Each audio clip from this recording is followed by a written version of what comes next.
సిద్దిపేట జిల్లా గజ్వేల్లోని శ్రీ మహంకాళి ఆలయంలో అమ్మవారిని దర్శించుకున్న తాజా మాజీ మున్సిపల్ చైర్మన్ రాజమౌళి. ఈ సందర్భంగా వారు మాట్లాడుతూ ఆషాఢమాసం బోనాల పండుగ వచ్చే నెల 6వ తేదీన మహంకాళి అమ్మవారికి బోనాలు సమర్పించే కార్యక్రమంలో ప్రతి ఒక్కరు పాల్గొని అమ్మవారి కృపా కటాక్షాలకు పాత్రలు కావాలని, ఆషాఢమాస బోనాల ఉత్సవాలకు మహంకాళి ఆలయం ముస్తాబవుతుందని అన్నారు. ఆషాఢ బోనాల ఉత్సవాలు ఘనంగా చేసుకోవడానికి ఏర్పాటు జరుగుతున్నాయి. మన గజ్వేల్ పట్టణంలో వెలిసినటువంటి శ్రీ మహంకాళి అమ్మవారి పురాతన దేవాలయం.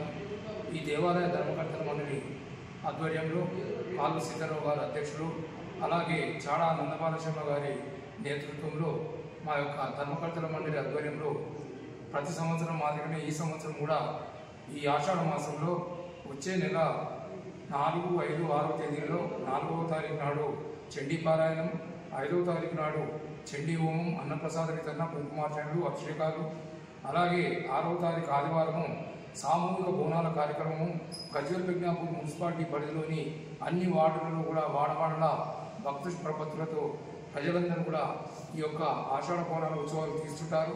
ఈ సంవత్సరం కూడా ప్రజలందరూ కూడా భక్తులందరూ కూడా పాల్గొని ప్రతి ఇంటి నుంచి కూడా బోనం తీసుకొని వచ్చి అమ్మవారికి సమర్పించాలనేది కోరుతున్నాం. ఈ యొక్క బోనాల ఉత్సవాలు అతి వైభవంగా అమ్మవారి ఆశీస్సు పొందడానికి, సకాలంలో వర్షాలు కురిసి మంచి పాడి పంటలు పండాలని అమ్మవారిని కోరుకుంటున్నాం.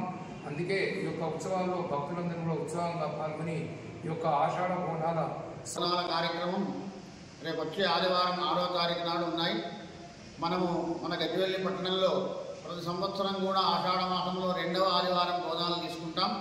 ఈసారి 2వ ఆదివారం ఆషాఢ మాసంలో 6వ తారీఖు వస్తుంది కాబట్టి అందరూ ఈ బోనాల కార్యక్రమంలో పాల్గొనాలి.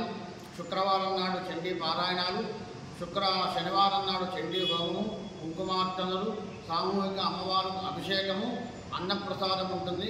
ఆదివారం నాడు అందరి ఈ గ్రామంలో ఉండబడేటువంటి అందరి చేత మహంకాళీదేవికి బోనాల సమర్పణ కార్యక్రమం ఉంటుంది కాబట్టి ఈ బోనాల కార్యక్రమంలో పాల్గొనాలి. అమ్మవారికి బోనం సమర్పించాలి. మూడాన్నం ప్రీతి మానస అన్నారు. అమ్మవారికి బెల్లపన్నం అంటే చాలా ఇష్టం. ఆ బెల్లపన్నము కుండలో పెట్టి తీసుకొని వచ్చినట్టయితే అమ్మవారు సంతోషపడి మంచి వర్షాలు, మంచి పాడి పంటలు పండుతాయి. కాబట్టి భక్తులందరూ కూడా బోనాల కార్యక్రమంలో పాల్గొనాలి.